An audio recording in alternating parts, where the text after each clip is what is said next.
So Nehemiah is a standalone book. It's important to know there's some books that are just like that. Ruth is like that. Esther is like that. And Ezra and Nehemiah, which are back to back, many times people thought that they were the same. They could be combined together as one book. And so Nehemiah is a standalone book, which means that it is rich with truth from the beginning, tells a story to the end. Some books of the Bible are a part of the bigger scheme of things, but Nehemiah and Ezra are books that combine together tell one story. The book of Nehemiah takes place about 445 before Jesus. And it was during the period known as the Babylonian exile. It's after, it wasn't the first time that the Jewish people were caught doing things and worshiping things and being people that they shouldn't have been. And God then once again puts them into exile till they kind of get things right and then they come back out. And this time in book of Ezra, they get things right. And in fact, Ezra was a part of the temple being rebuilt. In the process of the temple being rebuilt, it was not only rebuilt, but it was sanctified, and the people's hearts were right, and the people were right, and it was just good. And unfortunately, the wall around Jerusalem, a wall that, by the way, stands today, but is not the same wall. It was the wall.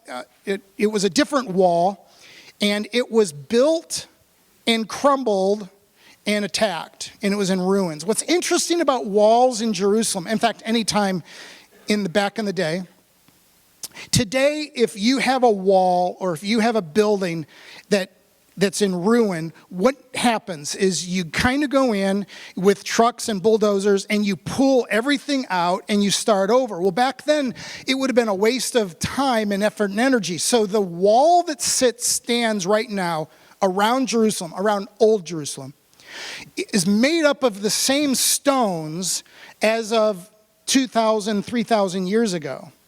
It's just they've been rebuilt again. And that's where Nehemiah comes in. Nehemiah is understanding that this wall that is to protect the temple has been in ruins for 100 years.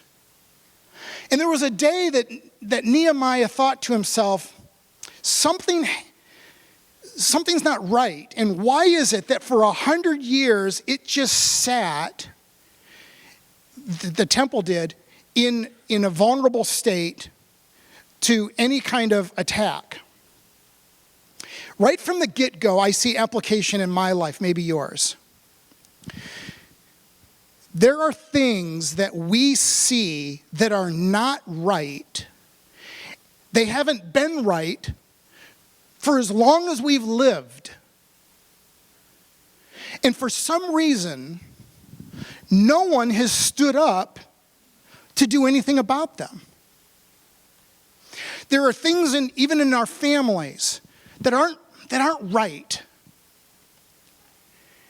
But to stand up and to speak to it and act on it takes a lot of things. We'll talk about those things, courage being one of them.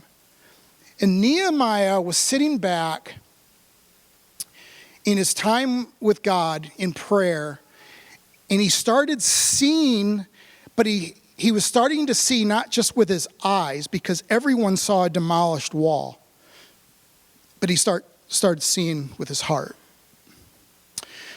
In the next 20 minutes, I'm going to invite you and ask you the same thing I'm going to ask of me. Is there something in your life that needs your attention that God has asked you to be a part of, to lead, to join in? But instead, you have chosen to believe one or more of the four lies that we see potential as a obstacle to what God would have you to do and how he might use you. That's my prayer. I'm going to put that on the table and let you know that's exactly what I'm hoping for and praying for today. And the first one comes, and we're going to start in chapter 2 now that you know a little of the background. If you have your Bible, and by the way, are you familiar with YouVersion? How many know YouVersion? Okay, you've got it open. If you go to events, you'll see Palmcroft Anthem. So we've named ourselves that just because that's what we're going to be next month. And our outline, the same one that you have, God bless you, the same one that you have in your Bible or in your program is in there. So if you want to take notes, everything, the scripture's in there, everything's in there. You can go to YouVersion, and this week, if you don't have it, grab the app, and it's super easy. And eventually we'll go paperless, and we'll have everyone over 80 yelling at me. But eventually we're probably going to go that direction. But we're going to do both for a while. But we're going to go to Nehemiah chapter 2, and we're going to start in verse 4. It says this: Then the king said to me, "What are you requesting?" So I prayed to the God of heaven, and I said to the king, "If it pleases the king, and if your servant has found favor in your sight, that you send me to Judah, to the city of my father's graves, that I might rebuild it." And the king said to me, and the queen sitting right beside him, "How long will you be gone? And when will you return?" So it pleased the king to send me, and I was giving him time. And I said to the king, "If it pleases the king, let letters be given to me, to the governors of the province beyond the river, that they might let me pass through until I come to Judah. And the letter asked, and the keeper of the king's forest, that you may give me timber to make beams for the gates of the forest of the temple, and the wall of the city, and the house that I shall occupy." And the king granted me what I asked, for the good hand of my God was upon me. Number one, the first lie is this, if you're taking notes: why waste our time praying for something so big when it's so unlikely? I think it's interesting that God had placed Nehemiah in a place of position with the king long before this moment, for this moment. He was the cupbearer. He drank the wine before the king drank the wine. He ate the chicken cordon bleu before the king ate the chicken cordon bleu. All nachos went through this guy. He ate very, very well. I just came from Cabo. I know a thing or two about nachos right now. Everything that came out of the kitchen went through Nehemiah. And in the process of that, there was a trust built. And not only was there a trust, there was an intimacy. Are you in a place where God uniquely has positioned you to do a work that no one else can do? Do you have a relationship with someone? Do you have a place of honor? Do you have a position of authority? What is it and where is it has God placed you that no one else sits except for you? I believe that sometimes we believe this lie, that why waste our time praying for something when it's so unlikely?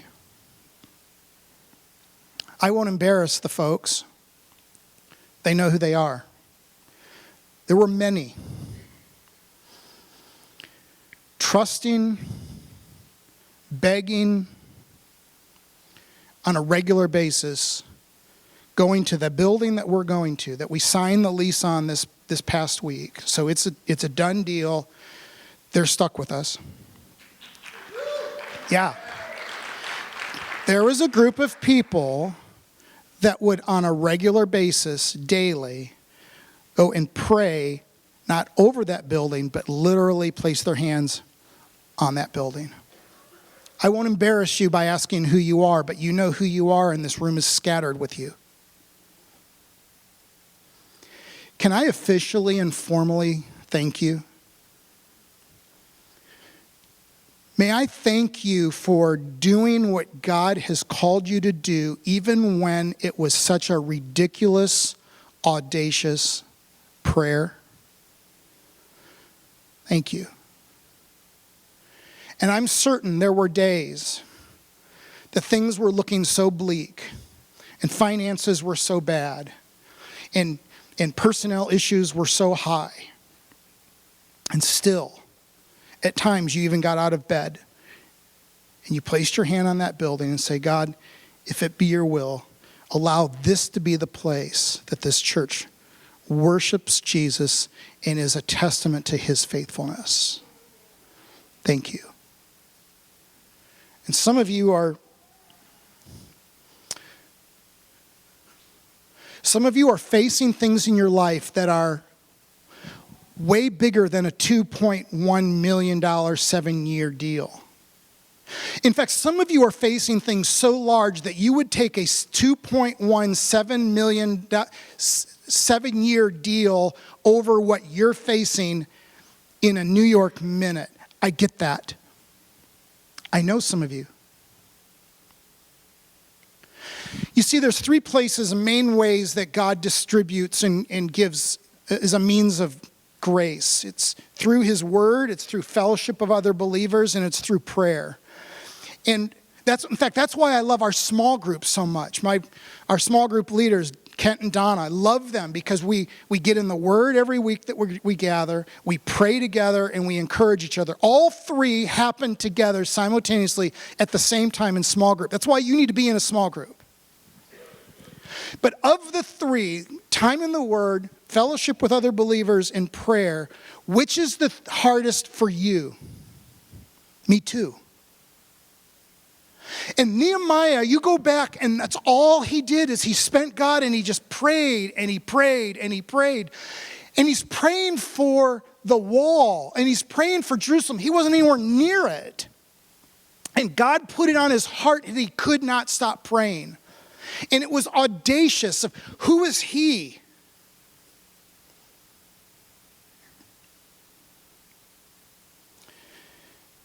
And when we don't see change right away, if you're like me, you stop. Because you don't know what's happening in the background. And there's things happening in your life that some of you, quite frankly, I don't think any of us would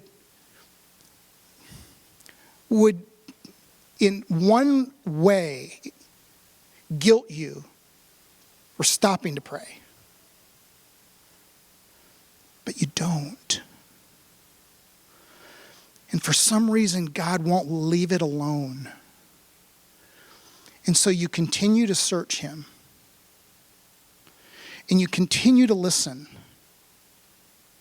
And the one thing I know about prayer, I love when answered prayer comes and it all works out the way it hopes. And I've seen it in your lives, I've seen it in mine. But this is what I know about what happens when God seemingly doesn't answer prayer. He does this. He blends his heart with your heart. And through that time of prayer and through the time of seemingly nothing's happening in the background that you can see, nothing happening in the forefront for sure that you can't see, God says, I'm more interested in what's happening with us. And that's what happened to Nehemiah.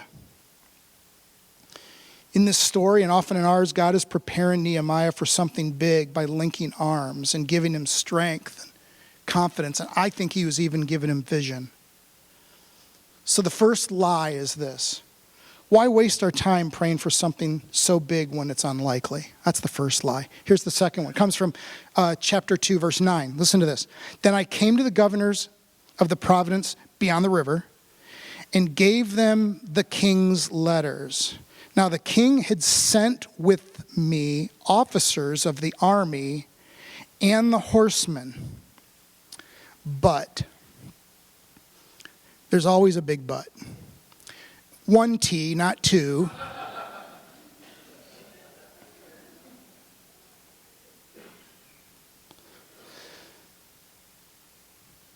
Sanballat, Tobiah, to please greatly that someone had come to seek the welfare of the people of Israel. In essence, how dare you? Who are you? Number two, the second lie. Everyone's going to be 100% on board. The lie.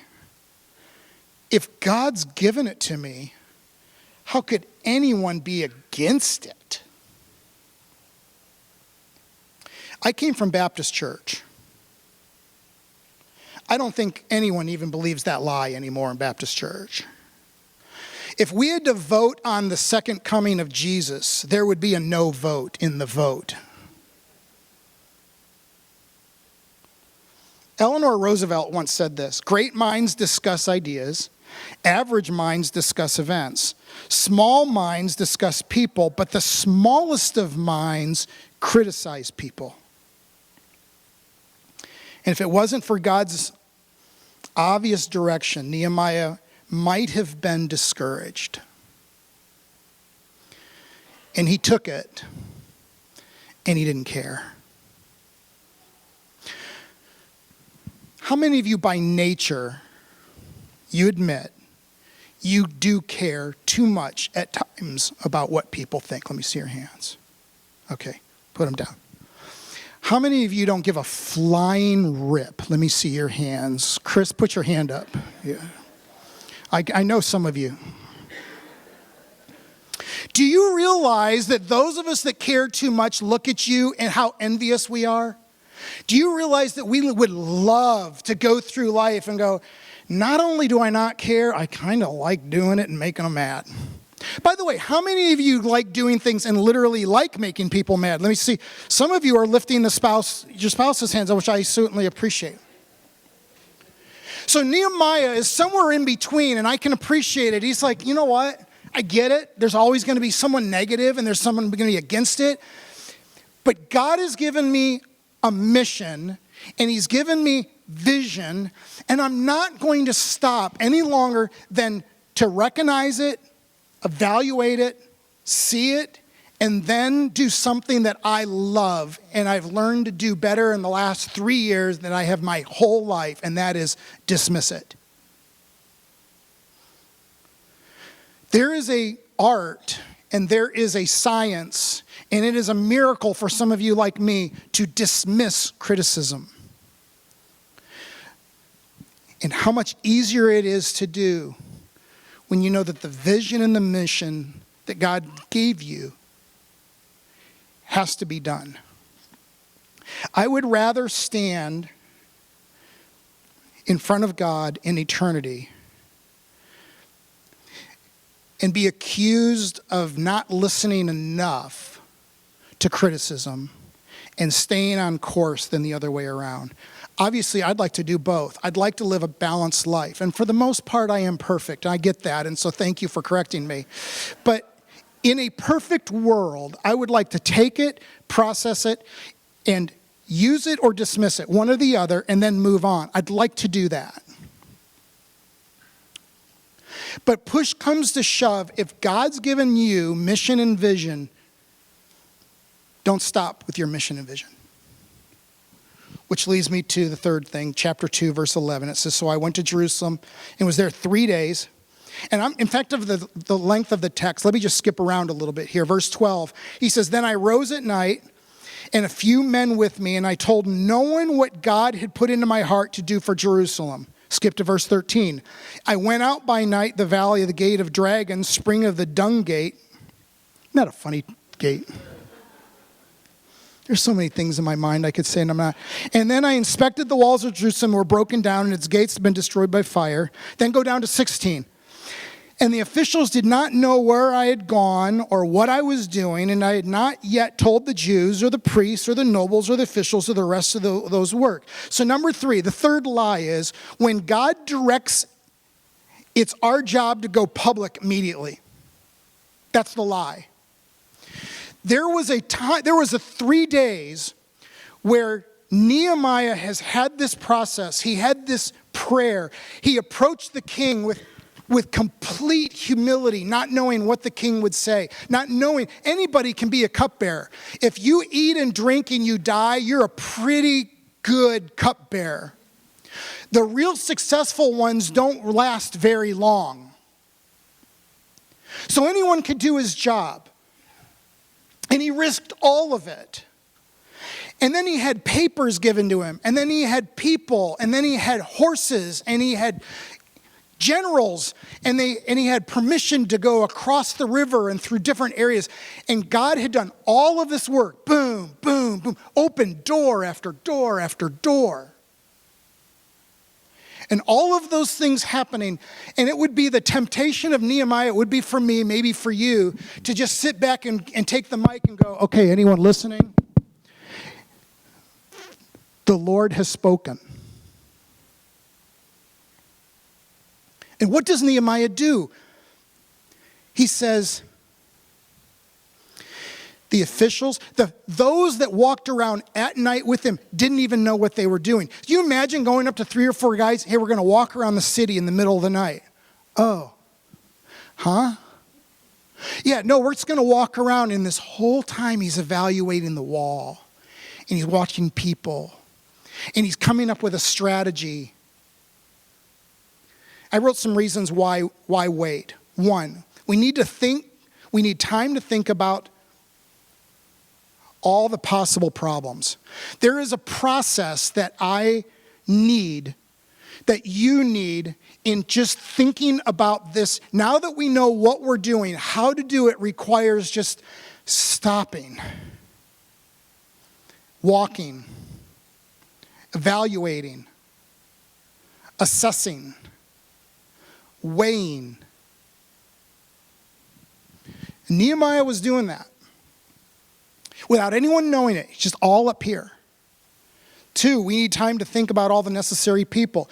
We have to feed our workers, so we need some people to prepare food. We need people to not only prepare food, but to serve the food. We need engineers. We need grunt workers. And then so in his mind, thinking about all the things that need to happen. 3, we need time to evaluate and make a plan. 4, we need time to develop a confidence that this is of God. And he spent 3 days. And sometimes you and I speak up too quickly. And instead of just stopping and going, this is just between me and Jesus today. This is something that I just need to sit on and let God talk, to give me confidence, direction, and plan.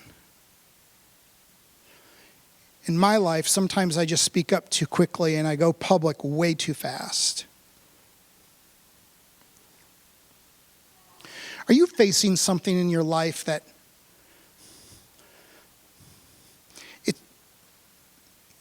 by now you know that it's of God?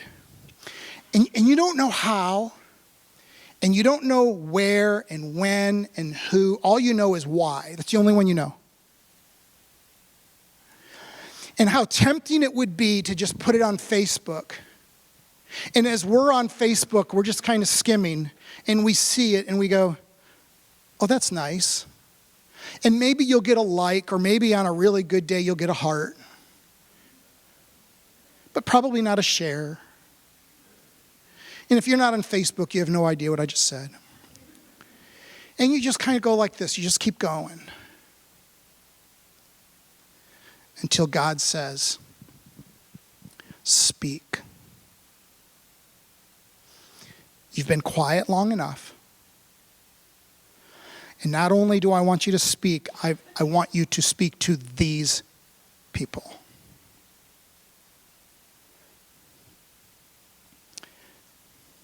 I don't know who that's speaking to. I have to believe someone in this room needed to hear that it's okay just to wait, that we don't have to go public right away. And number 4 comes from chapter 2, verse 17. It says this, and then I said to them, you see the trouble we are in, how Jerusalem lies in ruins with its gates burned. Come, let us build the wall of Jerusalem that we may no longer suffer derision. And I told them the hand of my God has been upon me for good, and also of the words that the king had spoken to me. And then they said, let us rise up and build. Fourth and final lie. If I don't act, surely someone will.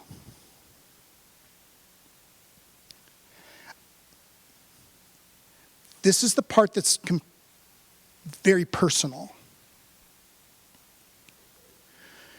When God calls you and I to accomplish something, a mission or a vision, and when God has directed you so clearly to accomplish something in his name, so often there's two dangers. One is I must be the smartest guy or the best guy or the hardest working guy or the more spiritual guy is why he chose me, which is rarely the way I fall. The way I fall is surely there's someone smarter, surely there's someone better, surely there's someone that's a better speaker, leader, visionary. And it dawned on me this week, something that may apply to your life and it has mine, and it is this. God chooses who he chooses because it's God who does the choosing. I don't know why God has chosen me to do the things that I've done. I don't know why God's chosen you to be in the place that you are. I don't know why God has placed you in the place where you are today. I don't know why. And you know what? It doesn't matter. All I know is it's not because I'm such a good person or a smart person. It's not because I'm a better person.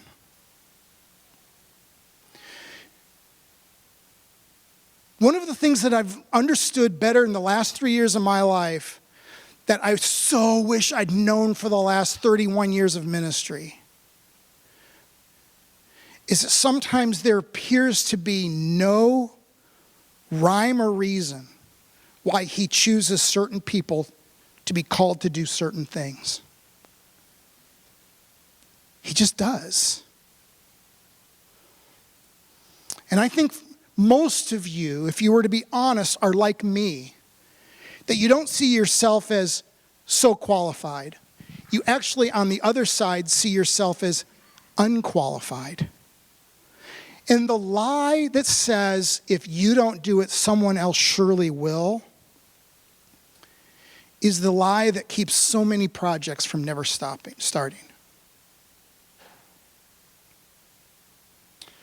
Why is it hard to think that God has called little old me? Because it doesn't make you feel special and it doesn't make you feel smarter. But what does he look for? 4 things that I think he looks for if you're taking notes. In fact, these are 4 things that you can see in Noah. You can see this in Moses. You can see this in Nehemiah. You can see this in Ezra. You can go down the line. You can see these 4 things. One is he looks for high integrity. It's the reason why the king gave him the permission to go, because he knew that he would come back. And he knew that he wasn't trying to sell him on anything against the king. And he knew that he was trustworthy. So the first thing that God looks for is high integrity. Number 2, he looks for those who have close fellowship with God. Those that are with him and listening to him and in prayer, even when it looks so bleak. The prayers sound more like, God, I have no idea what you're doing. You look like you're doing nothing, and you have got to do something here because I am helpless. And God says, that's the prayer I like the most. High integrity, close fellowship with Jesus. 3, opens eyes to special needs. Do you realize that wall was down for over 100 years and everyone saw it with their eyes, but only one person stood up and said, what I see with my eyes, I have to do something about. And number 4, it's willing to be stretched by God. That is willing to take a risk. And by nature, I'm not a risk taker. I'm extremely calculating. Too calculating. And there are times where God calls you and me to not throw away calculating. But when he says go, you go.